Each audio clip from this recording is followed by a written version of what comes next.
Bienvenue sur Fleur d'Avocat.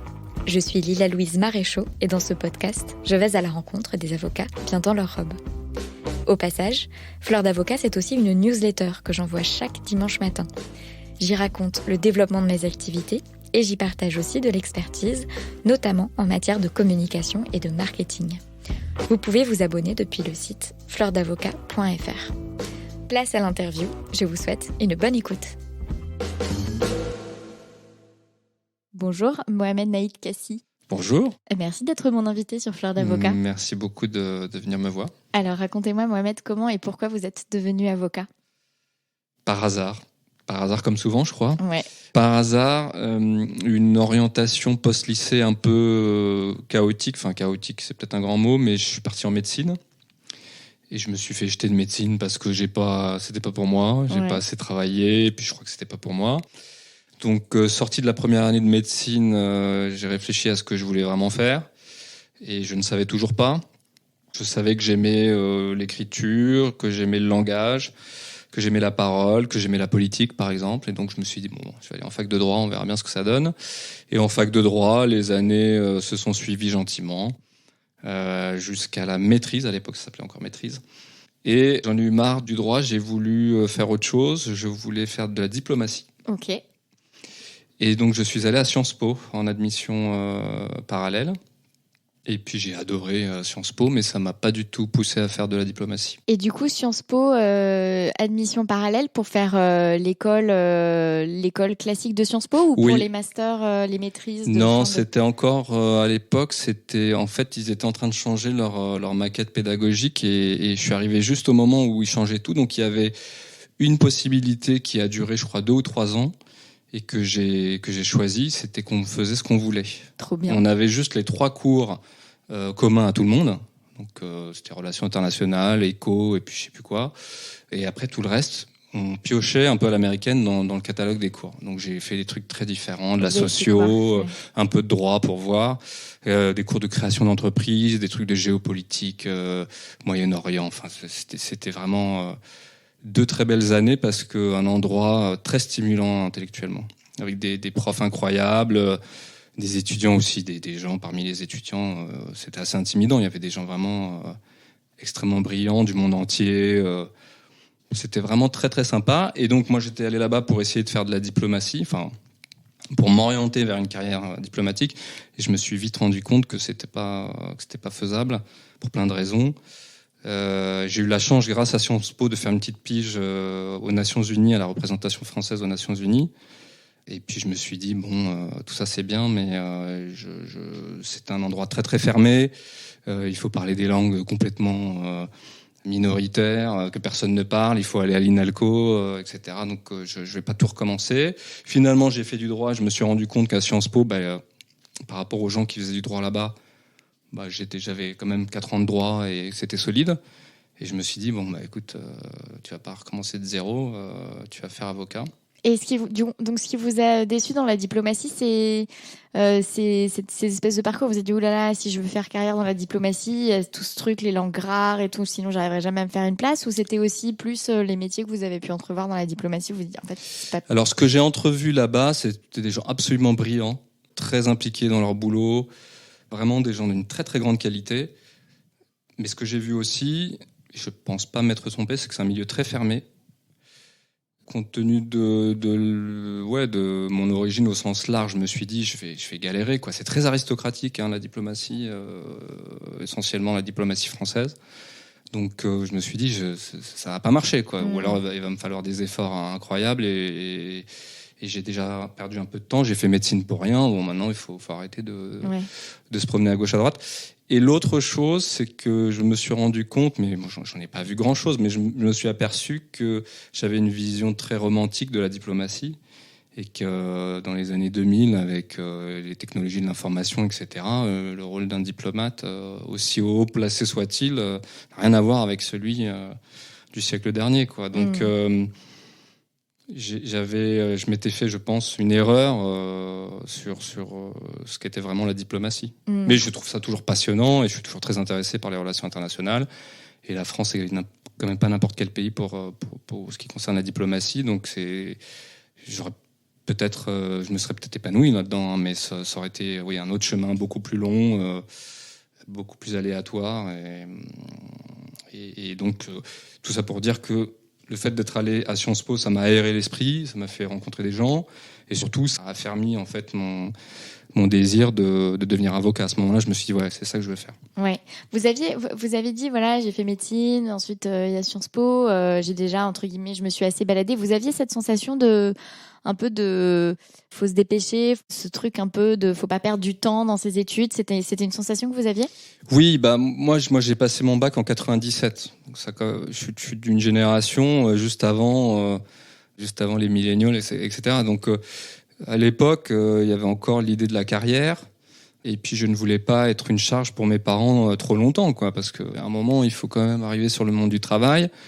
J'ai fait un DEA, donc en même temps que la 5e année de Sciences Po, pour essayer de rattraper le temps perdu, j'ai fait un DEA en même temps et le FB, donc j'ai tout fait en même temps. C'était chaud. Ouais. Et le DEA, ça mène naturellement, quand on aime ça, à une thèse. Et je me suis dit non, je vais arrêter, quoi. Il faut que je travaille. Ouais. Faut que je travaille. C'était un DEA en quoi? En droit des obligations, donc droit des contrats, pur et dur. Ouais. Et c'était très sympa. Hein. Enfin, tout ça, en fait, c'est des années. On se rend pas compte quand on est étudiant. Mais aujourd'hui, je mesure à quel point c'était faste, quoi. Juste la stimulation intellectuelle, écouter des gens absolument brillants. C'est toujours le cas aujourd'hui, mais bon, à la fac de droit, à Sciences Po, les profs ont un niveau extraordinaire. Donc, s'asseoir pour écouter parler des gens comme ça, boire leurs paroles, apprendre, c'est quelque chose qui manque un peu aujourd'hui. Oui, c'est vrai qu'on se rend pas compte, on le valorise pas quand c'est étudiant, parce qu'on a l'impression que c'est normal, c'est notre vie d'écouter des gens nous parler de leur science. Et ensuite, moi, c'est pour ça que j'avais beaucoup apprécié quand j'ai repris mes études en formation continue à Sciences Po, en RH, après avoir quitté la profession d'avocat.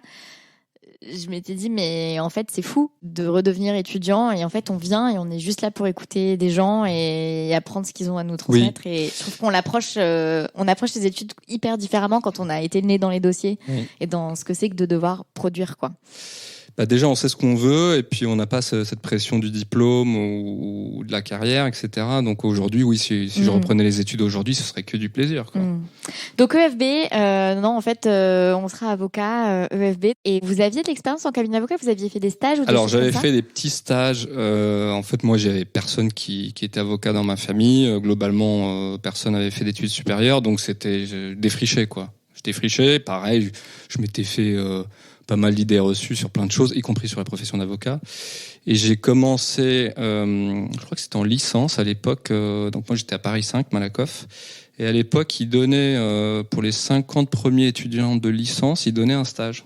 La possibilité de faire un stage chez certains d'anciens profs ou d'anciens élèves de Paris 5. Donc ça, c'était pas mal. Une sorte de bourse au mérite, mais pour le premier pied dans... C'était vachement bien. Ouais. Et j'ai fait un stage chez une avocate qui fait du droit du travail, qui était vraiment top, un peu à l'ancienne, pas forcément très facile, très rigoureuse, mais une vraie école, quoi. C'est-à-dire que je suis arrivé le premier jour, elle m'a donné un dossier, elle m'a dit « Faites-moi des conclusions ». Et moi, j'étais là, mais quoi, elle me parle des conclus, quoi. Vraiment le grand bain, quoi. Et puis un peu à l'ancienne, un peu à me houspiller parfois, hein, alors que j'étais un stagiaire de licence. Et c'était très très formateur, extrêmement formateur. Donc ce stage, ça m'a porté un nouvel éclairage sur le métier. C'était en droit du travail, ce que j'ai pas fait ensuite, mais ça m'a intéressé. C'est là que j'ai compris que c'était aussi un métier de technique, en fait, que c'était pas juste un métier d'expression et de se la raconter un peu dans des salles d'audience ou en relation client, en réunion. Non, c'est pas ça. C'est un métier de technicien, c'est un métier de droit pur, de stratégie, de recherche. Et ça m'a plu. Ça m'a plu. Et une fois à l'école des avocats, comment est-ce que vous avez orienté votre parcours? Alors, à l'époque, c'était que 6 mois. Ouais. Enfin, oui, c'était ça. Je crois que c'était 6 mois. Non, pardon, c'était 12 mois. C'était 12 mois, dont 6 mois de stage. Et j'ai terminé par le stage. Comment j'ai orienté mon parcours? Alors à l'époque, vous aviez une idée du genre d'avocat que vous aviez envie d'être? Non. Vous vous êtes juste dit, j'ai ce bagage en droit, ça me plaît. C'était encore un peu ouvert pour moi parce qu'à l'époque, pour plein de raisons, j'envisageais aussi l'ENM. Mais en fait, ça collait pas en termes de timing, etc. Donc, avocat, je savais pas trop quel type d'avocat. Je savais que j'aimais le contentieux, que ce serait forcément judiciaire, contentieux. Quelque part, je pense que je m'étais pas autorisé à devenir pénaliste pur sucre, parce que j'anticipais déjà le fait que ce serait compliqué en termes de recherche de boulot, de niveau de vie au moins au départ, etc. Et c'est pas ce que je voulais. Donc j'ai tâtonné un petit peu, et à l'EFB, à l'époque, la grande mode, c'était tout le monde voulait faire du M&A. Il fallait faire du M&A. Tous mes potes de l'EFB, quand je leur disais que je faisais du contentieux, à l'époque, j'étais un has-been, quoi. En gros, c'est pour ceux qui ont pas faim, quoi. Donc à l'époque, c'était ça. C'était corporate, M&A, il fallait faire ça. Et du coup, ça a eu une vertu, c'est que ça m'a poussé à candidater dans des gros cabinets pour découvrir en fait un monde que je ne connaissais absolument pas. Et j'ai fait je me rappelle, c'était un peu n'importe quoi, parce que j'ai fait ma recherche de stage en prenant un guide professionnel. À l'époque, ça devait être Décideur ou un truc du genre, que j'avais découvert aussi grâce à tous mes potes de l'EFB qui me disaient bah voilà, il faut que tu regardes dans la liste, parce que moi je les connaissais pas en fait, je connaissais rien à ce milieu. Et je m'y suis pris hyper tard, et j'ai passé une nuit entière à envoyer des fax, truc que personne ne faisait. Et j'ai envoyé des fax jusqu'à une heure avancée de la nuit, et ça a fait mouche dans un gros cabinet où la personne qui m'a recruté m'a dit bah j'ai bien aimé votre CV, puis vous l'avez envoyé par fax, c'est quand même très bizarre. Ouais, alors du coup, pourquoi par fax? Vous vous êtes Parce dit... qu'à l'époque, alors ça commence à faire un peu dinosaure, mais à l'époque j'avais un ordinateur qui avait un modem internet. Je sais pas si vous avez connu ça, les modems, les anciens modems. Les trucs qui font du bruit là quand on les allume. Ouais, c'est un truc où on était connecté à internet, au bout de 10 minutes, on était super content. Et en fait, ça faisait aussi fax. Du coup, c'était hyper pratique pour moi, parce que devant mon ordinateur, je pouvais envoyer à la chaîne plein de fax à plein de cabinets. Je pense qu'il y en a qui ont dû me prendre pour un dingue, parce que c'était des trucs qui se faisaient pas, quoi. Puis en plus, j'étais hyper en retard. Enfin, n'importe quoi.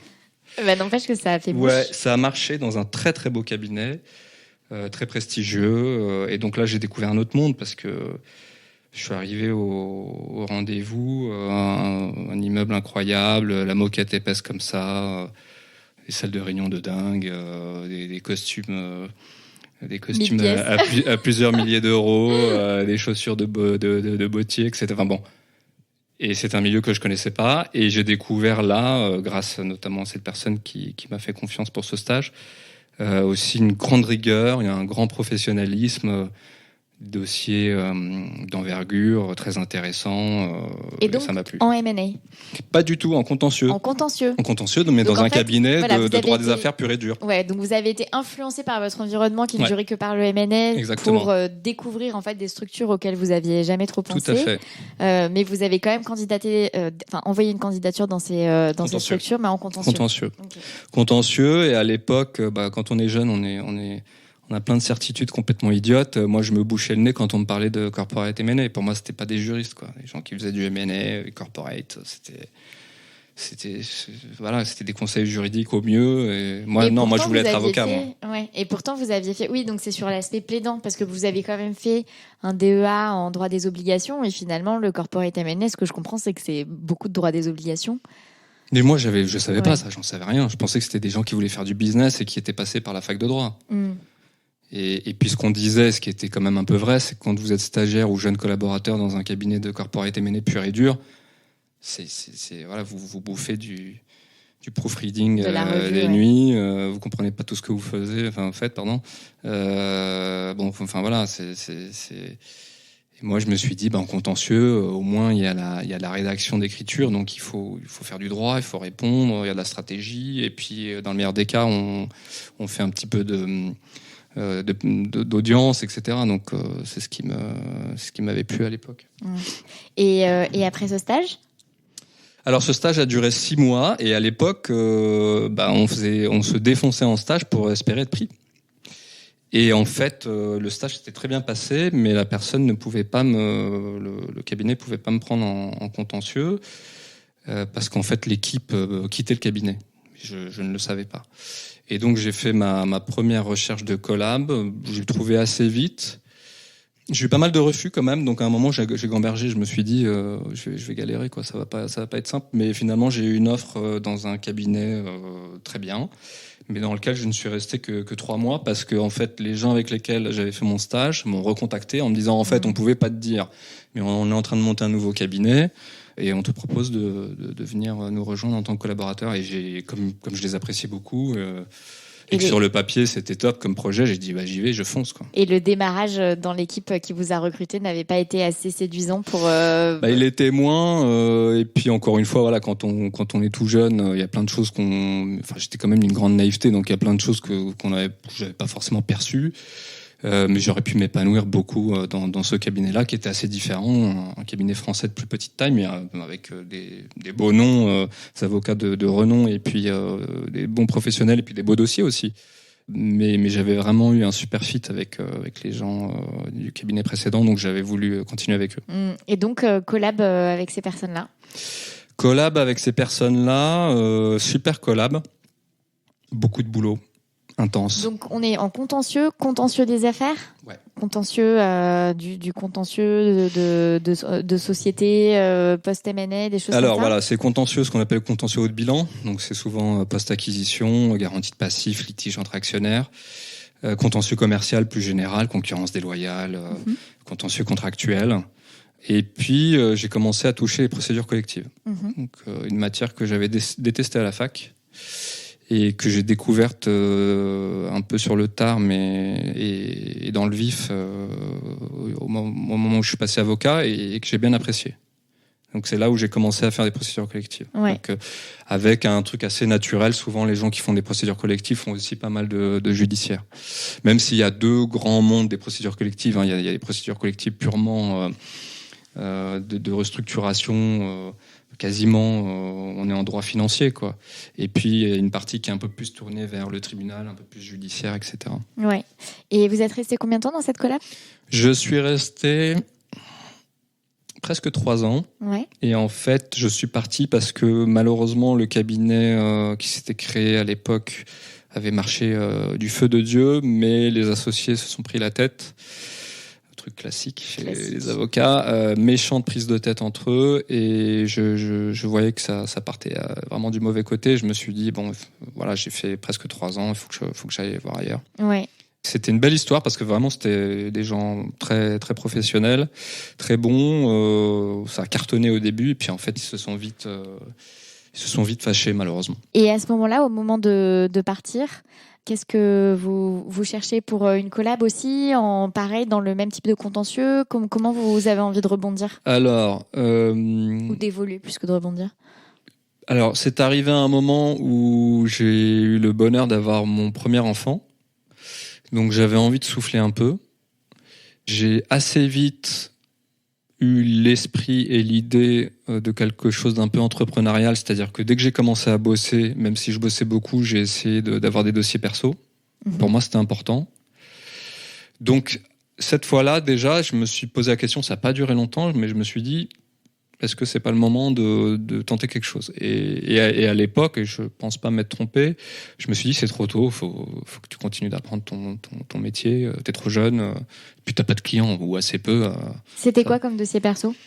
Alors au début, je prenais un peu tout et n'importe quoi. Hein. Le but, c'était plutôt d'accumuler de l'expérience. C'était des petits contentieux. Et puis j'aimais bien. Pour moi, c'était un peu une respiration aussi, un peu intellectuelle, le dossier perso, parce que par exemple, ça m'amenait à toucher des choses que je faisais pas. Et ça m'amenait aussi à découvrir un peu, à renforcer une certaine culture judiciaire, c'est-à-dire quand on fait que du contentieux M&A ou du contentieux de droit des affaires pur et dur, qu'on fait que du tribunal de commerce avec des dossiers à plusieurs millions, plusieurs dizaines ou plusieurs centaines de millions d'euros, finalement défendre la boulangère d'en bas qui s'est fait virer pour un licenciement sans cause réelle et sérieuse, même si on fait pas du droit du travail. Voilà, on découvre, on ouvre un code, on va au conseil de prud'homme, on va au tribunal d'instance.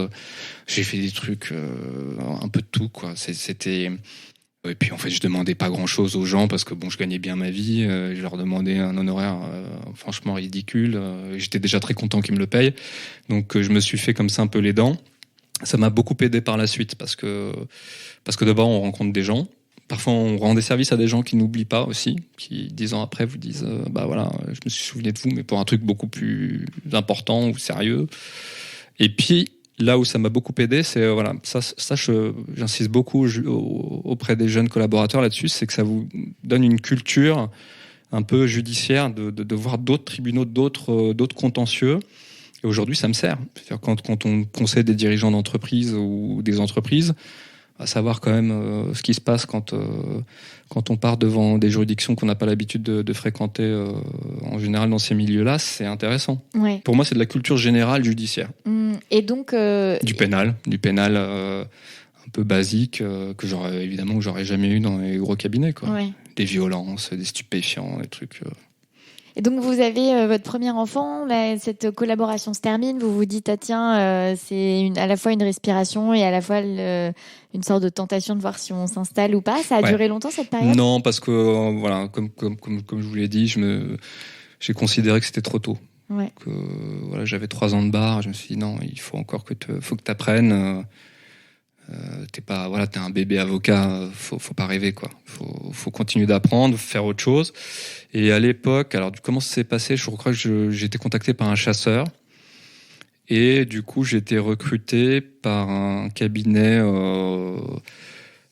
anglais qui est en train de se fonder à Paris sur les ruines d'un beau cabinet français avec des grands noms, pareil, des grands professionnels. Et là, ça a été des très très belles années. C'est-à-dire que j'ai passé 5 ans dans ce cabinet avec d'excellents professionnels, dans un cabinet qui n'a fait que progresser. Et j'ai fait beaucoup de choses variées, mais toujours autour du contentieux et pas mal de procédures collectives, notamment au contact d'un grand professionnel des procédures collectives. Donc là, j'ai vraiment appris, quoi. J'ai appris, j'en ai bouffé. Et puis voilà, c'était une bonne ambiance, on progresse, tout se passe bien, quoi. On est dans un cabinet qui tourne, qui croît. Et vous vous projetiez dans ce cabinet ? Oui, je me projetais. D'ailleurs, j'étais dans le track pour l'association, etc. Enfin, franchement, il y avait une super équipe. Au bout d'un moment, on passe senior. Quand on est senior dans un cabinet où on a fait ses preuves, c'est quand même assez confortable. Bon, on bosse beaucoup, etc. Mais les gens ont confiance en vous. En contentieux, je me suis retrouvé à gérer des contentieux vraiment clés en main pour certains de mes patrons. Ils savaient même plus ce que je faisais, quoi. C'est-à-dire que je gérais tout. J'avais la relation avec le client. Enfin, c'était très abouti. Ouais. Mais voilà, un beau matin, je me suis réveillé. Je me suis dit, c'est pas ça que je veux. Ah ouais. Et alors pourquoi ? Pourquoi c'était pas ça que vous vouliez ? C'est difficile de vraiment mettre des mots dessus, mais je pense que j'étais pas fait pour rester dans un cabinet qui allait intégrer un certain niveau dans ce secteur, quoi, dans le monde des cabinets d'avocats d'affaires. Donc en termes de clientèle, en termes d'attente, d'orientation business, etc. Ça devenait trop business pour moi, en fait. Un peu trop business. Je travaillais beaucoup. C'était quoi ? C'était le type de client qui devient, par définition, les clients qu'on a, qui sont des grosses entreprises, des grosses opérations. C'était la pression du chiffre d'affaires qu'il faut ramener. C'est un peu de tout. Après, il faut pas être dans la caricature. Parce qu'on peut travailler pour des fonds d'investissement et être avec des gens très bien. Ah oui, non, je pensais pas du tout en termes de personnalité, mais plus des opérations sur lesquelles. Alors, il y a les opérations, il y a la pression du chiffre, mais comment dire ça ? À un moment, je n'ai plus voulu travailler pour ce monde-là, en fait, d'une certaine façon. Je me suis dit, je veux mettre mes compétences, mon énergie au service d'autre chose. Donc il y avait quelque chose de politique aussi, de l'ordre des valeurs. Ouais, mais il faut faire attention parce que encore une fois, je travaillais avec des gens très bien, qui étaient très pros, et je travaillais pas pour le diable, hein. C'est pas du tout ça, mais c'était à la fois politique, très très personnel pour ce qui me concerne. Envie aussi peut-être d'être dans un endroit où le métier, le cabinet d'avocat n'allait pas me phagocyter. C'est-à-dire que quand vous êtes dans un beau cabinet, que ça tourne, en fait, ça devient votre vie, quoi. Ces gens-là, toute leur vie tourne autour de ça, quoi. Et c'est pas une critique, hein. Moi, je trouve ça génial. Et je me suis aperçu après que de toute façon, le métier d'avocat est un peu comme ça. Faut pas rêver, hein. Avocat, vous avez interviewé plein d'avocats, vous savez très bien que ce sont des métiers où il faut être à 1000%, quoi. Et que souvent, au bout d'un moment, ça dévore le reste. Mais à ce moment-là, pareil, deuxième enfant qui arrive, et je me dis, je vais pas faire que ça, quoi. Je me rappelle, par exemple, j'avais plus envie de lire, j'avais plus le temps de lire. Et ça, par exemple, ça me pesait. Je me dis, j'ai envie de pouvoir lire, quoi. J'ai envie d'ouvrir un roman et une après-midi. J'ai envie que mon esprit, que mon intellect puisse être disponible pour autre chose. Pas juste, même si c'est passionnant. Enfin, notre métier est passionnant, intellectuellement. C'est génial, on s'ennuie pas. En contentieux, on est très challengé. Il y a l'adversaire qui les juge, etc. C'est génial. Mais j'avais l'impression d'être totalement bouffé par ça. Et ça m'allait plus. À ce moment-là, dans votre vie, il y avait donc le travail, beaucoup de travail, votre famille, donc un premier enfant, et puis ce deuxième enfant qui est arrivé. Ouais. Vous aviez d'autres activités en parallèle ? Non, un peu de sport, mais justement, j'avais rien d'autre, quoi. Ouais. J'avais rien d'autre.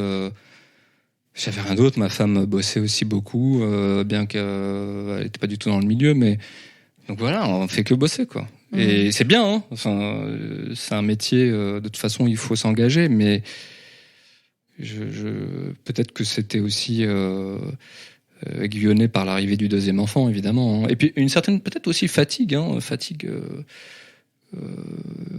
Vous l'avez vu, voilà, les rythmes sont très soutenus, c'est à la fois fatigant physiquement et mentalement, quoi. Et donc à ce moment-là, cette crise un peu existentielle où vous vous réveillez un matin en mode non, mais en fait non. Donc vous êtes dans le partner track, donc vers l'association, il y avait des, je sais pas, comment ça se passe en fait à ce moment-là ? Ça se passe que quand je l'ai dit, ils étaient un peu sciés, quoi. Ils s'y attendaient pas, parce que vu de l'extérieur, et c'était très vrai. Enfin, j'étais bien, on me faisait confiance, j'étais dans le track pour le partnership, ce qui était quand même un peu le Graal, hein, parce que les associations internes dans les cabinets d'affaires, c'est très rare, c'est très long. Alors peut-être que j'aurais pas été au bout du process, je n'en sais rien, hein. Je me suis peut-être vu plus beau que je ne l'étais, mais tout se passait très bien. Je progressais, on me faisait confiance. Qu'est-ce qu'on peut espérer de plus dans un cabinet, objectivement ? Franchement, c'était un peu, c'était inattendu. Cela dit, ils l'ont très bien compris. D'ailleurs, j'ai gardé de très bonnes relations avec eux parce que c'était pas pour partir dans un autre cabinet. Ni faire la même chose, ni. Alors globalement, j'ai fait un peu la même chose. C'est juste que je me suis installé, quoi. Je me suis installé et que j'ai fait ça proprement, en bonne intelligence avec eux et que voilà, j'ai juste changé de voie. Donc. Et entre-temps, vous aviez un petit peu plus développé votre perso ? Ouais, mais pas beaucoup. Objectivement, c'était un peu sous l'élastique. Ouais. Comme je gagnais bien ma vie, j'ai mis de l'argent de côté, et puis je me suis dit. Pareil, hein, alors c'est des phases de naïveté qui vous aident aussi à vous lancer. C'est que je me suis dit, finalement, j'ai pas besoin de tant d'argent que ça dans ma vie. Je suis pas quelqu'un de fondamentalement drivé par ça. Je suis comme tout le monde, j'aime bien vivre, mais je suis pas du tout. Je me réveille pas le matin en me disant, faut peux pas vivre sans. Ouais, je me suis dit, moi j'ai besoin de vivre confortablement comme tout le monde, mais j'ai pas besoin de chercher la lune, quoi. Oui. Bon, après on comprend que c'est un peu plus compliqué que ça, mais du coup ça m'a aidé à me lancer, parce que finalement je me suis lancé avec très peu de business, un peu d'argent de côté, et puis on y va, quoi. Oui, mais c'est quand même. Puis l'affaire au fusil, en fait. C'est déjà quelque chose, parce que je déjeunais avec une avocate dans un gros cabinet anglo-saxon qui vient de poser sa démission. Et elle me disait, moi, là, autour de moi, donc elle est 6-7e année d'exercice, elle dit, là, autour de moi, c'est l'hécatombe,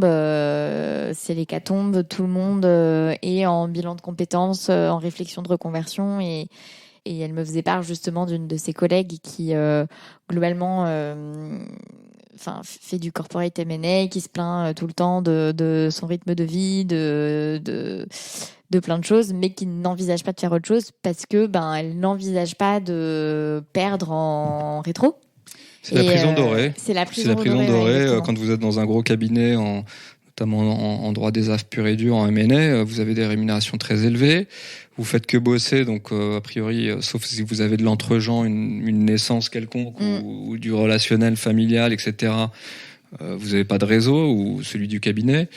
Et en effet, partir du jour au lendemain, c'est renoncer à une rémunération, à un confort de vie. Mais moi, là-dessus, j'étais pas. Peut-être que j'étais aussi aidé par mon milieu d'origine, c'est-à-dire que comme voilà, ma famille n'était pas spécialement argentée, ça n'a jamais été très important pour moi. C'est-à-dire que j'ai imaginé la possibilité de vivre avec moins. Mais après, toutes les situations sont différentes. Ma femme travaillait aussi, donc je me suis dit bon, au pire, je me plante. Je suis pas tout seul à faire. Voilà, on est deux. Et puis je me suis toujours dit que je réussirais. Si je me plante, je reviendrai en cabinet ou j'irai, je sais pas où. J'aurai des choses à vendre, quoi. Que vous rebondiriez, quoi. Voilà. Et donc, comment ça s'est passé cette installation cette fois ? C'était génial parce que c'était une période de grande liberté, en fait. Et c'est ce que je voulais. C'était vraiment très libre. D'ailleurs, j'en ai profité pour faire un voyage aux États-Unis avec toute ma famille. On est parti 1 mois en camping-car, enfin des trucs que vous faites jamais, quoi. Trop Donc bien. voilà, trop bien, des souvenirs pour toute la vie. Travailler vraiment light les premiers mois où voilà, je forçais pas, quoi. Mais du coup, j'avais du temps pour autre chose, j'avais du temps pour d'autres activités et ça m'allait bien. Et puis j'ai rencontré des gens puisque j'étais sous-locataire chez des gens, des confrères qui sous-louaient un bureau. Donc j'ai fait des rencontres. Et assez rapidement, au bout de quelques mois, j'ai rencontré quelqu'un qui avait un peu le même projet, qui faisait du M&A et qui voulait s'installer. Et en fait, on a fait ça très, très, très naturellement. Donc moi, ce que j'entends, c'est que vos premiers mois, vous n'avez pas été dans une démarche de développement hyper poussée, que vous avez, qu'il y avait les dossiers qui étaient en cours. J'étais rincé, en fait. Ouais. J'étais rincé. Vous aviez surtout besoin d'une pause, quoi. J'étais rincé et je suis parti en voyage, je suis revenu. J'étais un peu stress parfois parce que je voyais bien que le compte en banque descendait très vite et que j'avais pas trop de business. J'avais quelques dossiers, mais j'étais pas du tout en mode faut parler de moi, faut que je me vende, etc. Ce que j'ai jamais su bien faire d'ailleurs. Puis ça m'embêtait, pour pas dire autre chose. Je voulais juste souffler, quoi. Je voulais souffler. Mais j'ai l'impression que qu'il y a quand même beaucoup d'avocats. Alors moi, je le vois souvent avec des avocates qui, en fait, au moment de leur premier enfant ou du deuxième enfant, en tout cas en sortie de grossesse, quittent la collaboration et s'installent. Et je pense que le début de l'installation, c'est pas une vraie installation, c'est plus je souffle. Et ensuite, je développerai, mais que c'est un cadre dans lequel elles se disent bon, ça me fait un espace où je suis ni en dehors du barreau, ni en train de faire complètement autre chose. Mais je suis pas non plus. Enfin voilà, c'est un espèce d'espace où je me laisse un peu de temps pour respirer, puis ensuite je m'y remettrai. Alors c'est souvent vrai, mais c'est pas toujours le cas. C'est-à-dire que les installations, il y a plein de types d'installations différents. Il y a des gens qui s'installent très vite après le FB. D'ailleurs, moi, ça m'épate toujours. Je suis toujours un peu circonspect. Je me dis attendez. Sort de l'EFB à 25 ans, s'installer, c'est à la fois très courageux, mais en même temps, faut quand même un peu apprendre le métier, quoi. Si possible, auprès de quelqu'un de plus expérimenté, je pense, mais je suis peut-être un peu old school là-dessus. C'est pareil, il y a tous les cas de figure qui se présentent. Mais en tout cas, effectivement, je le vois. Je le vois. Enfin, c'est pas le seul cas de figure, bien évidemment, mais c'est quelque chose que j'entends quand même de plus en plus. Et je pense que c'est aussi en lien avec le fait que chez les avocats, il n'y a pas, comme dans le monde du salariat, ce truc où on fait une rupture conventionnelle et on se prend 2 ans pour un peu souffler à un moment dans sa carrière et ensuite reprendre. Et donc, finalement, ces espèces de semi-installations où on prend surtout du temps pour soi et puis on maintient un minimum de rentrée de chiffre d'affaires pour, et puis ensuite, à un moment, on réamarre et on remet les bouchées doubles. En fait, on est dans un métier, on est sur un vélo, mais sans roue libre, quoi. Donc, il faut pédaler tout le temps. Si on pédale pas, on tombe. Et cette période-là, ça m'a permis de cultiver une roue libre, mais dans le bon sens du terme. Je n'ai pas non plus fait n'importe quoi. Et puis, j'ai quand même bossé un peu parce qu'il fallait quand même que ça tourne et que je paye mes charges et mes impôts. Mais en effet, c'est peut-être ce qui manque dans la carrière entre guillemets classique d'un avocat aujourd'hui dans un cabinet. C'est un petit moment pour souffler. Ça se faisait à une époque. Ils envoyaient leurs collabs dans les gros cabinets, ils les envoyaient un peu à l'étranger. Il y avait des choses quand même. Aujourd'hui, c'est moins vrai. Ouais, sauf à aller le chercher. Moi, j'ai une amie qui qui a négocié un congé sans solde de 6 mois avec son cabinet et voilà. Ça, c'est pas mal. Ouais. Mais bon, du coup, elle se le paye d'une certaine façon. Du coup, elle se le paye. Ouais, non, c'est sûr que c'est pas aux frais du cabinet. Exactement. Et c'est pas aux frais de la société. Mais c'est quand même du coup un espace un peu volé comme ça de temps pour souffler. Et effectivement, elle, en l'occurrence, c'était... elle avait envie d'aller faire de la permaculture, de bouquiner, de faire des activités qui avaient rien à voir et voilà quoi. Et vous dites donc au bout de quelques mois, finalement, vous avez rencontré un confrère qui avait ce projet d'installation aussi en corporate M&A et vous y avez vu un projet commun et c'est comme ça que ça s'est fait. Et puis on rigole toujours quand on en parle, mais c'est vraiment la blague parce que en gros, on se connaissait très très peu. Bon, quasiment pas du tout. En fait, on se connaissait via nos anciens patrons respectifs. On est rentré en contact parce que lui a su que je m'étais installé. Il avait un dossier contentieux pour l'un de ses clients, mais lui, il fait pas de contentieux. Donc, il m'envoie le client. Et puis, en fait, on se voit autour d'un déjeuner, on rigole, on déjeune. Puis, au bout d'un moment, on se dit, mais en fait, on pourrait être tous les deux, quoi. Et puis ça s'est fait. Ça s'est fait très simplement. On s'est pas pris la tête pendant 3 semaines à faire des business plans. C'était bon.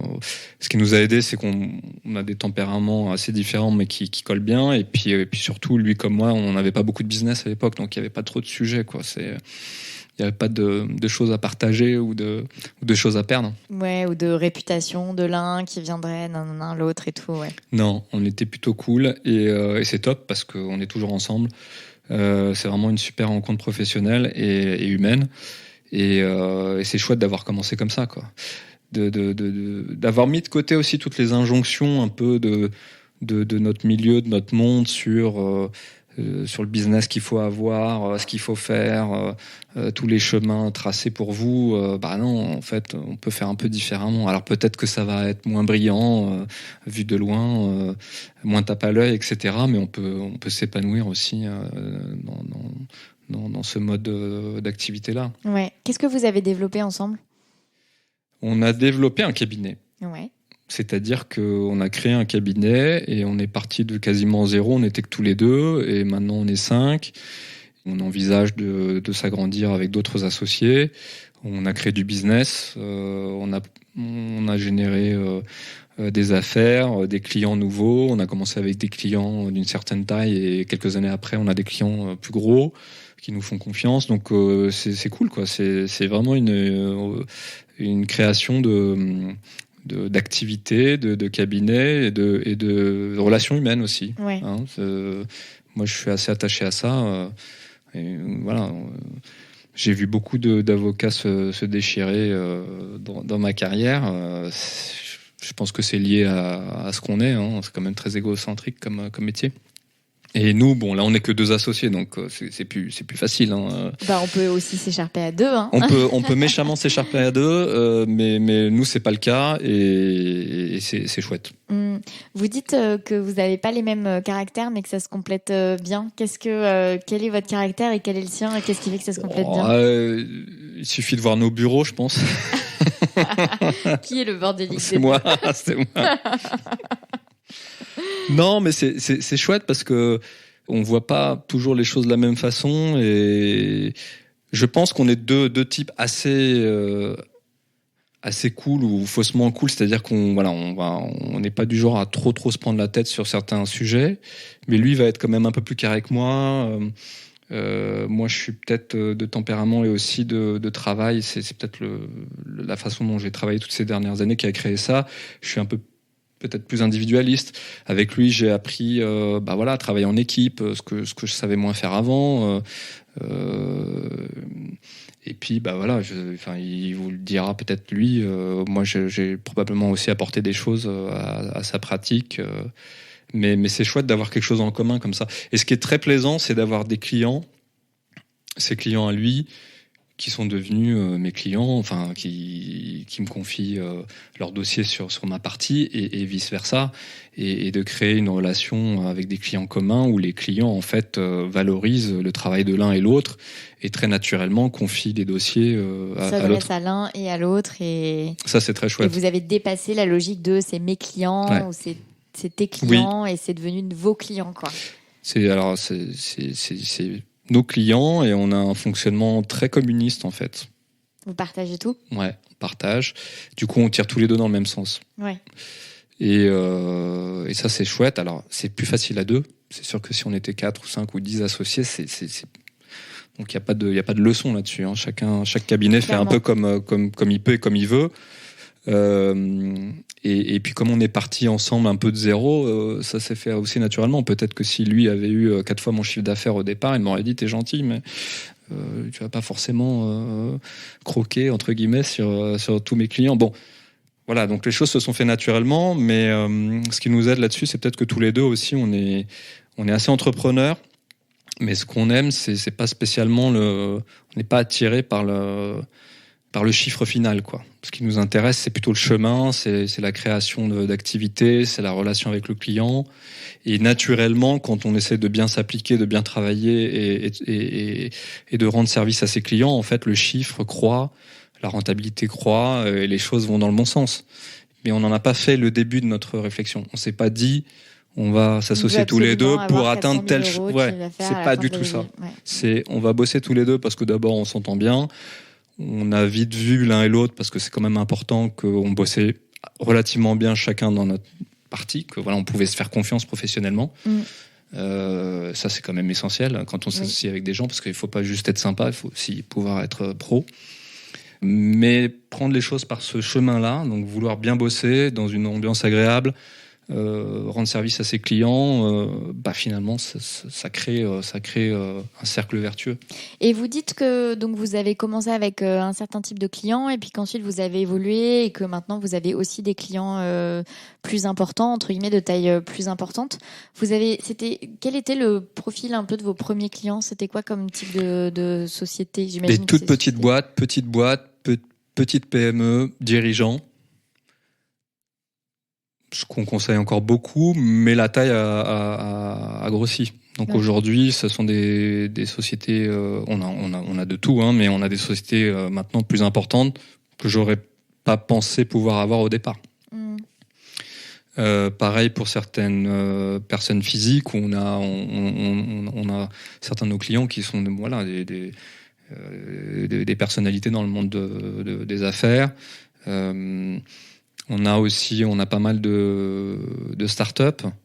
Après, il y a des clients qu'on n'aura pas parce qu'on n'est pas positionné sur ces clients-là. On sera jamais avocat de banque, par exemple, des choses comme ça, ou d'institutionnel pur et dur. Je pense pas qu'on fera parce qu'on conseille souvent les gens en phase 2.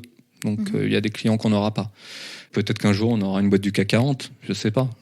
Ça peut, dans un panel d'avocats, maintenant, une grosse boîte peut avoir intérêt à avoir un cabinet comme nous parce que on fournit une qualité de service qui est pour moi équivalente à celle de plus gros cabinets. On est moins cher, on est plus souple. Le client sait qu'il va bosser avec l'associé. On est très impliqué dans les dossiers. Et encore une fois, on fournit un service qui est équivalent à celui de cabinet plus gros. Donc, c'est ce qui fait aussi que la clientèle... Et puis, ce qui est sympa, c'est qu'on grandit avec nos clients. Oui. Nos clients grandissent, croissent, s'étendent, et donc, on croît avec eux. Ça, c'est chouette. C'est ça qui fait que vous avez évolué d'un certain type de clientèle à un autre type de clientèle. C'est beaucoup les clients qui ont grandi et donc votre clientèle a grandi. Du coup, ce que vous avez absorbé et voilà.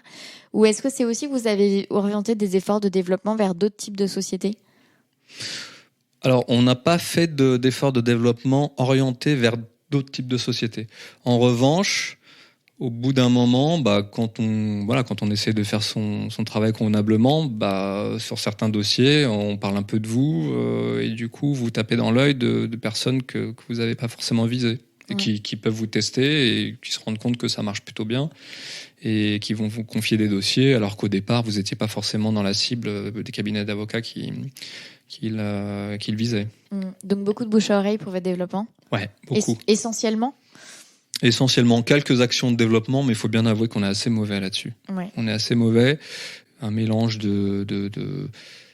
je reviens à ce sujet du temps, hein, c'est-à-dire que quand vous avez des journées déjà bien occupées avec le cœur de votre métier, c'est vrai que quand vous êtes à votre compte, il faut libérer aussi pas mal de temps pour la gestion, pour le business development, etc. Et mis bout à bout, ça c'est beaucoup de temps et d'énergie. Donc, à certaines périodes, ce qui apathie, c'est un peu le développement. Ouais. Mais comme ça se développe gentiment et surtout de façon solide, c'est-à-dire que nous, on a toujours visé non pas un développement exponentiel, très rapide, mais qui serait basé sur du vent. On a un développement progressif, mais solide, quoi. Tous les ans, on gagne en chiffres, en volume, et c'est solide. Ouais. C'est ce qu'on souhaite. Et Donc vous... c'est plus long, mais ça nous semble plus solide. Et vos actions de développement, ça a été... Qu'est-ce que vous avez privilégié ? Des trucs assez académiques. On a fait par exemple des journées de formation, parfois avec des profs de droit, donc à destination de certains prospects ou clients. Donc des choses assez axées sur le droit. Donc des communications, des articles, etc. Ouais. Beaucoup. Ouais. Et vous dites aujourd'hui vous êtes 5, donc les 3 autres personnes, ce sont des collaborateurs ? Ouais. Collaborateurs et collaboratrices, j'imagine. Ouais. Puis il y a toujours un stagiaire, au oui. moins. Ouais. Ouais. Et vous dites aujourd'hui, vous ambitionnez plutôt une croissance avec le fait d'intégrer de nouveaux associés ?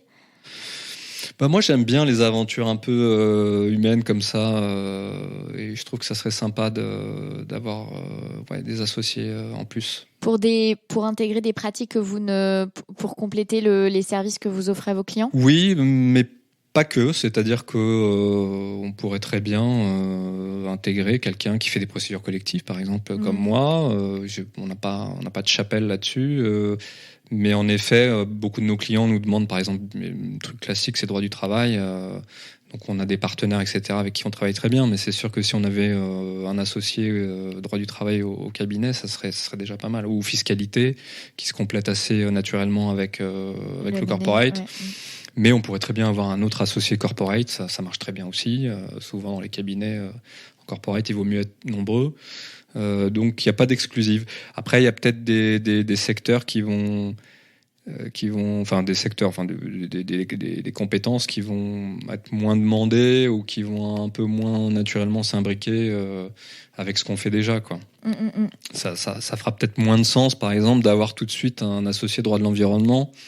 Bon, c'est peut-être pas la première brique qu'il nous faudrait dans notre offre. Surtout que c'est pas la coloration de votre. Enfin, voilà, vous avez c'est ça. Pas pris c'est pas cette coloration-là. Ouais.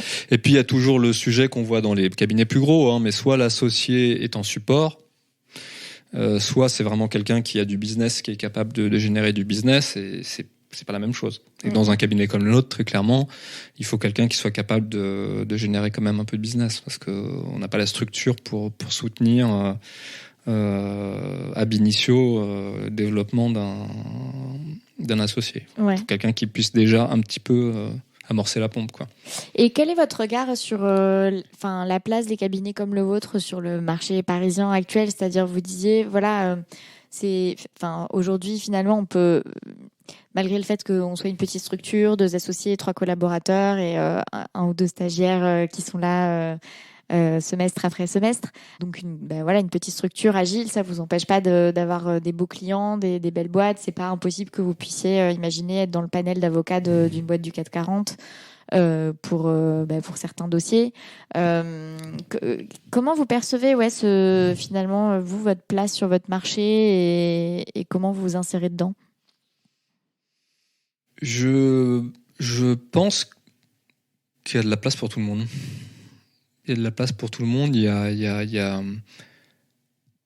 a des petits cabinets qui sont des très beaux cabinets, qui travaillent pour des clients prestigieux parce que ils ont une pratique réputée. Alors c'est pas vrai dans toutes les matières, mais on peut citer plein de cabinets qui sont petits en nombre, mais qui sont excellents à tout point de vue, professionnel, mais aussi en termes de business, de chiffre d'affaires, de positionnement, etc. Donc pour moi, il y a de la place pour tout le monde. Après, ce qu'on ressent quand on est un petit cabinet, c'est que parfois, on se sent un peu frêle, quoi, en termes de possibilités de développement ou de puissance financière pour aller chercher certaines choses. Ça, on le ressent. On le ressent. Mais moi, ça me gêne pas. Parce que je chéris beaucoup plus l'agilité, l'indépendance, la liberté, et que je préfère être un petit corsaire sur mon petit Zodiac que sur une grosse péniche. Voilà. Après, c'est sûr que quand on est un petit cabinet, il faut se différencier, il faut avoir une différenciation quelconque, soit par sa matière, soit par une approche des dossiers, je sais pas, par l'implication au client, par son rapport qualité-prix, que sais-je, mais je crois qu'il y a de la place pour tout le monde. La place, elle se fait d'abord par la qualité, en fait, par la qualité du travail rendu. Je connais aucun directeur juridique, y compris dans des grosses boîtes, qui se pincerait le nez à l'idée de travailler avec un petit cabinet, parce que c'est un petit cabinet. Souvent, c'est d'autres sujets. On va pas pouvoir bosser avec un petit cabinet, aussi bon soit-il, parce que pour des raisons d'assurance, je peux pas prendre ce cabinet-là sur un gros contentieux, parce que voilà, sinon s'il y a un problème, on va m'expliquer, mais pourquoi est-ce que t'as pas pris un cabinet du top 5, quoi. Donc c'est des sujets auxquels vous vous heurtez quand vous êtes un petit cabinet. Mais en même temps, on sait les dépasser. Ouais. On sait les dépasser par le relationnel, par la qualité du travail. Et puis les gros cabinets ont plein de défauts aussi. Faut avoir bossé là-dedans. Il y a aussi les défauts des gros cabinets, quoi. C'est le coût, pas toujours un travail fait par l'associé, par exemple. Le nombre de clients qui ont pu se plaindre de voir leur dossier traité par le 10e obscur collaborateur, alors qu'eux, ils payent des honoraires pour avoir le top chef. Bon, c'est le jeu, hein. Donc chacun se bat avec ses armes. Ouais. Et vous avez le temps que vous vouliez récupérer ? Oui. Ouais. Enfin, je travaille pas mal. Vous mal. avez gagné en qualité de vie, vous trouvez ? Alors, j'ai gagné en souplesse. En nombre d'heures de travail, je sais pas. Je suis pas sûr que ça soit beaucoup moins, mais j'ai gagné en souplesse. C'est-à-dire que j'organise un peu mieux ma vie, quoi. La façon dont je vais lier travail et vie privée ou loisir. Aujourd'hui, si je dois emmener mon fils chez le dentiste à 17h, je me débrouille pour que ça soit faisable et personne va me dire, même si j'étais assez libre avant, mais on sait très bien que c'est pas du tout la même chose, quoi. Ouais. Et puis, un certain détachement par rapport, pour revenir un peu à ce que je disais tout à l'heure, mon associé comme moi-même, on n'a pas de totem du timesheet au bureau, quoi. C'est important en termes de gestion du temps, mais on n'est pas en train de se dire il faut que chacun fasse tant d'heures. Non, il faut que le dossier soit traité bien. S'il faut plus d'heures, il faut plus d'heures. S'il faut moins d'heures, il faut moins d'heures. Donc ça joue aussi, je pense. Ouais. Vous, au-delà de cette souplesse, vous avez réintégré, on disait tout à l'heure que à cette époque-là, quand vous étiez senior dans ce cabinet, il y avait surtout le travail et la famille et pas grand-chose, pas vraiment de temps pour autre chose en dehors. Est-ce que vous avez réintégré des choses qui étaient importantes pour vous ? Est-ce que vous avez le temps de lire aujourd'hui ? Oui, j'ai plus de temps. Déjà, j'ai du temps pour ma famille, donc ça c'est quand même important.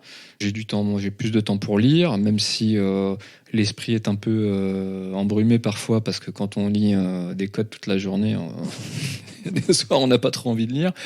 J'ai découvert la musique, par exemple, des trucs que je m'autorisais pas forcément avant. Donc c'est Vous jouez chouette. de la musique maintenant ? Je me suis mis à jouer un instrument, un truc que j'avais jamais fait, et du coup ça me plaît. Je prends des cours, voilà.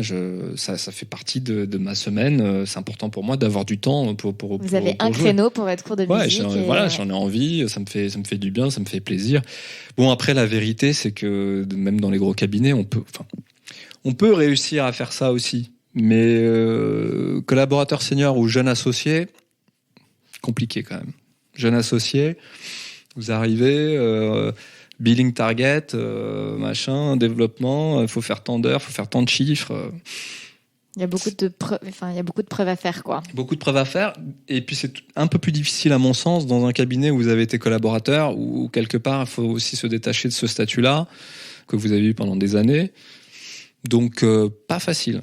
Ouais. Pas facile. Après, moi je connais plein d'avocats plus âgés, plus expérimentés, qui ont des très belles carrières et qui arrivent à avoir du temps et générer beaucoup de business sans forcément y passer 150 heures par semaine. Mais je crois que c'était un peu plus simple à une certaine époque. Et aujourd'hui, ça me semble plus compliqué, quoi. Vous avez évoqué tout à l'heure le fait qu'à un moment, par rapport à la diplomatie, vous vous êtes aussi dit, aussi par rapport à mes origines, si je veux me faire un trou là-dedans, je vais peut-être devoir ramer beaucoup plus que d'autres. Est-ce que cette sensation que ça va être plus difficile dans ce milieu-là. Est-ce que c'est quelque chose que vous avez retrouvé à certains moments dans la profession d'avocat ? Très rarement. Très rarement. J'ai jamais été dans l'attitude de la victime en même temps. Je me suis jamais dit, si on me dit non, c'est parce que je m'appelle Mohamed ou que voilà. J'ai toujours combattu ça très fort. Pour moi, à partir du moment où voilà, on a des choses tangibles, bah, on a certains diplômes, on a bossé, on est bosseur, on est loyal, on est dévoué à son boulot. Il n'y a pas de raison que ça marche pas. Et s'il y a des gens qui bloquent juste parce que vous êtes d'une origine différente, pour moi, c'est plutôt eux les perdants. Mais tant pis pour eux. Ouais. Donc j'ai eu beaucoup de chance dans mon cheminement de carrière de rencontrer des gens qui, à mon avis, ont un peu dépassé ça quand même. C'est-à-dire qui ont fait le choix de me faire confiance, qui n'était pas forcément le choix le plus naturel ou le plus évident au départ. Après, à l'évidence, je pense qu'à certains moments, ça a pu être préjudiciable. Mais ça m'a jamais vraiment freiné, quoi. Affecté. Ouais, ça m'a jamais affecté. Et puis, après, le milieu des avocats est très, très divers, mais le milieu des avocats d'affaires peut être un peu conservateur. Faut pas rêver. Mais tout ça est en train de changer, je trouve, dans le bon sens. Moi, je trouve aussi, ouais. Mais après, c'est évident quand ça fait 16 ans que je suis avocat. Oui, j'ai jamais eu de déconvenue, mais il m'est arrivé de croiser. Des choses qui sont pas agréables, mais je me suis pas arrêté à ça, quoi. Et pour connaître pas mal de confrères issus d'origines variées, y compris c'est pas uniquement une origine ethnique, hein. On peut être français depuis 25 générations, mais si on vient d'un milieu très populaire, c'est compliqué aussi parce que c'est pas simplement ethnique, religieux, que sais-je encore, c'est parfois purement social. Ouais, c'est des codes sociaux. Voilà, des codes sociaux qu'on n'a pas.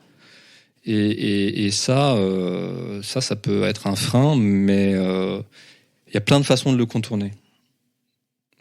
Après, c'est en train de changer, mais c'est vrai que voilà, quand je suis arrivé dans le métier, je me rappelle mes premiers stages dans les cabinets d'affaires, c'était un autre milieu, quoi. C'était des gens que j'avais pas croisés avant, en fait. On était dans des mondes différents. Pas si éloigné que ça, mais quand même différent, parce que dans les cabinets d'affaires, si vous prenez les plus beaux cabinets, vous prenez les associés, ils sortent pas de nulle part, quoi. C'est pas juste. Faudrait être très naïf pour penser que c'est uniquement des pures compétences professionnelles. Il n'y a pas que ça. Il faut aussi avoir des relations, être bien né, et je l'ai vu dans la diplomatie. Je l'ai vu dans la diplomatie, ça existe partout, hein. Ça existe dans les grandes entreprises, ça existe dans la magistrature. Vous prenez la magistrature, quand vous regardez la haute magistrature, c'est, sans reprendre le mot de Sarkozy, les petits pois, c'est pas totalement faux non plus, donc ça existe partout. Ouais. Et ça se combat par le mérite, c'est tout. Et moi, je dis toujours aux plus jeunes, on peut vous fermer la porte une fois, 2 fois, 3 fois, vous y allez, quoi. Vous recommencez. Et puis, il faut être bon. Il faut commencer par ça. Faut pas juste imaginer que les gens vont vous tendre la main parce que vous venez d'ailleurs ou vous avez une autre religion réelle ou supposée. Non, c'est pas ça. Faut d'abord. Juste pour une politique RSE, quoi. Ouais, il faut. Et la même chose. Concernant les femmes, par exemple, c'est hyper important qu'on fasse beaucoup plus de place dans notre métier aux femmes, notamment chez les associés, quoi. Parce que je crois que pour ce qui concerne la collaboration, il n'y a pas trop de problèmes. Se pose le problème de la maternité, et c'est quand même dommage que plein de filles quittent la profession au moment de la maternité. C'est quand même une grosse perte pour le métier. Donc ça, il faut trouver les moyens d'atténuer ça et de faire en sorte qu'il y ait de plus en plus de femmes associées. J'ai l'impression que c'est en train de changer. Ça va être long. Doucement, mais oui, voilà, ça va être long. Ouais. Ça va être long, mais il y a des défricheurs, quoi. Il faut. Est-ce que de votre intérêt pour la politique, les sciences politiques, la diplomatie, les relations internationales, est-ce que ça donne une coloration à votre profession aujourd'hui ou même votre existence au global, au-delà de la culture G et de ce qui vous intéresse aujourd'hui ? Dans le métier, pas directement, même si on a des clients internationaux. Donc ça, c'est sympa de pouvoir bosser en anglais, de travailler pour des clients qui viennent d'autres pays, etc. Donc l'intérêt qu'on peut avoir pour les relations internationales, pour la géopolitique, etc., c'est de la culture qui sert pour tout. Et quand on doit construire une plaidoirie, même en droit des affaires, c'est mieux d'avoir un peu de bagages littéraires, politiques, de géopolitique si besoin.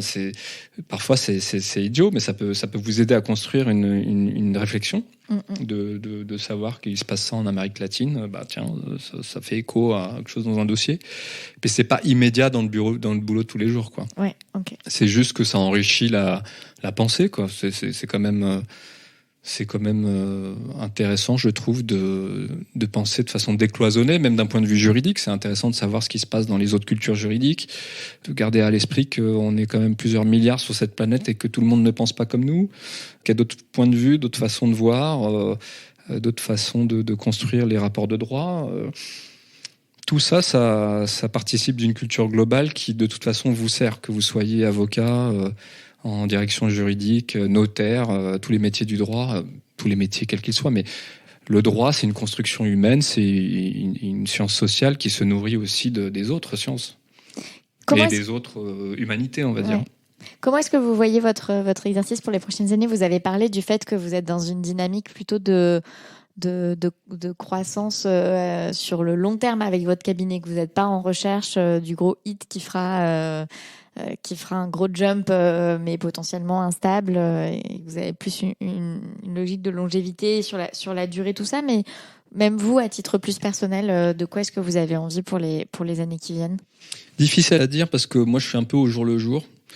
Je sais pas comment vont se passer les choses pour nos générations et surtout celles qui viennent après. Pour les carrières d'avocats, en fait. Je ne sais pas si les gens vont vraiment être avocats pendant 30, 40 ans. Et me concernant, j'aime ce que je fais. J'aime beaucoup le métier. J'ai une petite crainte, c'est que comme je fais pas mal de judiciaire, on est quand même assez tributaire du service public de la justice, qui malheureusement, ces derniers temps, est quand même assez négativement impacté. Donc ça a des conséquences négatives sur notre métier, sur notre boulot. Parce que quand vous faites du judiciaire et que les juridictions fonctionnent pas ou que les juges n'ont pas assez de moyens pour bosser et passent de moins en moins de temps sur un dossier, rendent des décisions d'une qualité qui baisse objectivement, que vous êtes de l'autre côté, ça peut aussi, à moyen ou long terme, menacer quelque part votre activité. Ou en tout cas, vous pousser à la penser différemment. Ouais, c'est comment vous organisez autour de ça, justement ? Est-ce que vous vous organisez autour de ça et le cas échéant, comment ? Alors moi, je fais partie des avocats qui considèrent toujours valablement les arrangements amiables. Donc il y a une grosse mode de la médiation actuellement, etc. Moi, c'est pas nouveau pour moi, c'est-à-dire que je considère que ça fait partie de mon métier d'avocat contentieux, de rechercher, si c'est l'intérêt de mon client, une solution amiable. Donc je ne suis pas là uniquement pour me faire plaisir et aller au tribunal. Mon rôle, c'est de trouver une solution, y compris, si c'est l'intérêt de mon client, une solution négociée. Donc ça, je sens que c'est quelque chose qui est de plus en plus fort, et je vois bien qu'en 16 années de pratique, aujourd'hui, j'aurais beaucoup plus tendance à envisager avec mes clients des solutions autres que le contentieux, parce que je sais que malheureusement, le contentieux va pas forcément toujours fonctionner comme il faut derrière. Parce que les procédures sont de plus en plus longues, parce que devant certaines juridictions, c'est vraiment la qualité moyenne des juridictions en termes globaux, de qualité des décisions, de délais, etc., décroît. Et c'est pas une critique, c'est malheureusement un constat. C'est-à-dire que moi, je fais partie des... En plus, ils sont les pauvres... Enfin, je veux dire, c'est d'autant moins une critique que pour beaucoup de magistrats, ils en sont les premières victimes, quoi. Oui, moi, quand j'ai commencé ce métier, j'ai côtoyé beaucoup d'avocats plus expérimentés qui étaient un peu de l'école avocat contre magistrat. Vous étiez dans une relation de confrontation, ce qui n'est pas du tout ma façon de voir. J'ai beaucoup de respect pour le travail des magistrats. Je pense que c'est un travail formidable, très difficile, absolument essentiel. et qui est de plus en plus compliqué à faire. Donc je vois bien que c'est de plus en plus dur pour eux. Résultat des courses, c'est de moins en moins bon. C'est de moins en moins bon. Donc aujourd'hui, passer par la case tribunal, ça devient un vrai problème. Beaucoup moins qu'avant. Parce qu'avant, on savait qu'une procédure, ça prenait tant de temps, qu'on avait raisonnablement tant de chances d'avoir telle décision, sans avoir besoin d'un logiciel ou d'une intelligence artificielle quelconque. On pouvait à peu près, avec un peu d'expérience, savoir un peu comment ça allait se passer. Franchement, aujourd'hui, c'est plus compliqué. Ça peut être très long. On peut se retrouver avec des décisions complètement bizarres, pour pas dire autre chose, et devoir faire appel. Et ça prend 2 ans pour gagner, mais pendant ce temps-là, il s'est passé plein de choses. Donc ça, je vois bien que ça a un petit peu infléchi ma manière d'aborder certains dossiers. Et il y a certains clients où on attire un peu plus leur attention. On a des clients parfois un peu va-t-en-guerre et on leur dit attendez, voilà, il faut quand même un petit peu réfléchir avant d'y aller, parce que si on y va, parfois on n'a pas le choix. Mais si on y va, il faut savoir que ça risque d'être compliqué. Vous les trouvez de plus en plus sensibles au mode amiable ? Oui. Les clients, tout dépend quand vos clients vous font confiance et qu'ils écoutent vos conseils et que vous leur expliquez sur la base de votre expérience et par A plus B que leur intérêt c'est plutôt de chercher un arrangement, au bout d'un moment ils vous suivent. Après l'arrangement, il faut être 2, il faut que l'autre soit d'accord, c'est quand même mieux, et que ça ait un intérêt. Vous avez évoqué les outils d'intelligence artificielle, etc. Vous vous êtes outillé au cabinet ? On n'a pas de choses exactement basées sur l'intelligence artificielle, bien que maintenant l'IA soit utilisée par les plus grands sites, etc., notamment pour les recherches de JP, etc. Mais vous n'êtes pas allé chercher du Doctrine ou du Predictis par... Si, ça nous arrive de les utiliser, mais moi je suis un peu old school là-dessus. J'aime bien, quand je fais des recherches, j'aime bien partir de la base, des textes. J'ai ma façon de faire mes recherches de jurisprudence qui est le fruit aussi de nombreuses années passées à le faire. Donc j'ai l'impression de savoir trouver ce que je veux trouver. Et pour l'instant, j'ai pas l'impression que l'intelligence artificielle ait beaucoup changé ma façon de faire ou m'ait apporté un... Vous avez encore besoin de... Enfin, encore, je dis encore, mais c'est pas comme si à un moment on n'en avait plus besoin. C'est pas une histoire de formation, mais dans votre manière de réfléchir, ça passe par ça passe par le fait d'avoir les mains dans cette recherche, de construire cette arborescence de jurisprudence qui amène à une autre jurisprudence par les notes de bas de page, par le truc... qui fait que oui, c'est à la fois très chronophage, mais que effectivement, ça fait de la construction de pensée, ça connecte les trucs très progressivement. J'ai été formé comme ça, et puis je commence à devenir un vrai dinosaure, parce que par exemple, quand mes enfants demandent le sens d'un mot, je leur dis on prend le dictionnaire, je prends un vieux dictionnaire, je l'ouvre, et ils me regardent avec des yeux, mais c'est complètement has-been, quoi. Tu vas sur Google ou juste. Et moi, j'aime bien ça. J'aime bien ce côté, on s'arrête, on réfléchit, on prend un bouquin, on ouvre une page. Donc quand on ouvre une page, on tombe pas sur la bonne page, donc on va lire ce qu'il y a avant, ce qu'il y a après. Quand on cherche un texte, c'est pas la même chose d'aller chercher un texte sur Google ou dans Légifrance que dans un code, parce que encore une fois, on feuillette, on tombe sur un autre texte, on tombe sur des notes, on se dit tiens, il y a d'autres trucs.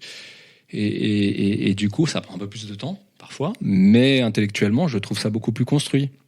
Alors, il m'arrive de me planter, parfois de pas trouver ce que je veux ou de pas réussir même comme ça à convaincre des juridictions. Mais moi, j'ai besoin de ce cheminement intellectuel-là, et je trouve qu'en droit, il faut repartir de zéro. C'est-à-dire quand on fait une recherche, on repart du texte. Et après, les bataillons de stagiaires qu'on a eu, où il faut reprendre même des gens avec des super CV, on leur explique non, quand on fait une recherche, c'est pas directement sur le site avec les mots-clés de la recherche que l'on a. C'est ok, on parle de quoi, c'est quoi le texte de base, on revient au texte. Et j'ai des souvenirs encore de plein d'étudiants qui m'ont regardé comme un dinosaure, parce que je leur disais qu'il fallait retourner au code civil, quoi. Et en fait, il y a que comme ça que ça marche vraiment, je trouve. Mais c'est plus général. On est dans une époque où il faut aller vite, tout de suite. Mais tout ça est faux. c'est complètement faux dans tous les domaines et surtout en droit. En droit, il faut prendre un peu de temps, il faut connaître le sens des termes, s'assurer qu'on a bien compris le problème, voir les liens qu'on peut faire avec d'autres sujets, etc. Donc tout ça, ça prend un peu de temps, mais ça vaut le coup. Quelle est votre dernière joie ? Waouh, dernière joie ? Oui. Elles sont nombreuses. Ma dernière joie, c'est que j'ai découvert un nouveau groupe. Qui s'appelle ? Alors, il a un nom imprononçable. C'est un groupe texan qui s'appelle Kruangbin, je crois. C'est un nom thaïlandais. Et ils font un truc un peu funk, psychédélique, un peu world music. Et vraiment, c'est super. Enfin, quand j'écoute, ça me transporte et je trouve ça génial. Bon, comme c'est imprononçable, avant que je parte, vous allez me montrer sur Spotify, histoire que je puisse mettre la référence en note de l'épisode. Et qu'est-ce que vous portez sous votre robe ? Je suis assez. Alors pareil, j'arrête pas de vous dire que je suis un peu old school, mais je suis très old school pour les. Vous êtes peut-être en train de vous rendre compte vous-même de l'amplitude de votre côté old school. Je suis très très old school. Je suis hyper boring.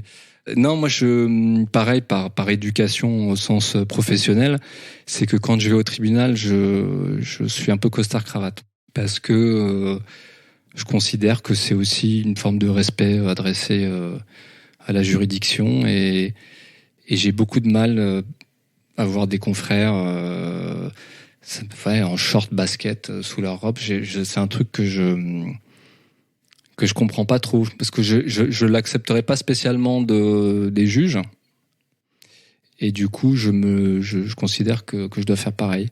Et par exemple une fois on est allé plaider devant une belle chambre en plus du tribunal de Paris là en propriété intellectuelle. J'étais avec un confrère qui fait ça. Et les magistrates mâchaient du chewing-gum pendant l'audience en fait. À l'audience, elle mâchait du chewing-gum et j'étais hyper choqué.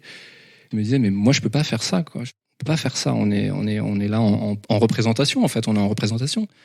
Donc il faut quand même qu'il y ait un minimum de tenue. Donc je suis costume cravate. Parfois je me laisse aller quand même à pas mettre de cravate. Grosse folie. Grosse folie. Merci beaucoup Mohamed pour Merci à vous. Vous avez écouté l'épisode jusqu'au bout, donc j'imagine que ça vous a plu. Pour me remercier et pour aider d'autres personnes comme vous à découvrir le podcast, vous pouvez le partager, vous abonner depuis votre application d'écoute de podcast et laisser un avis et 5 étoiles. Ça fait vraiment la différence au niveau des algorithmes. À la semaine prochaine!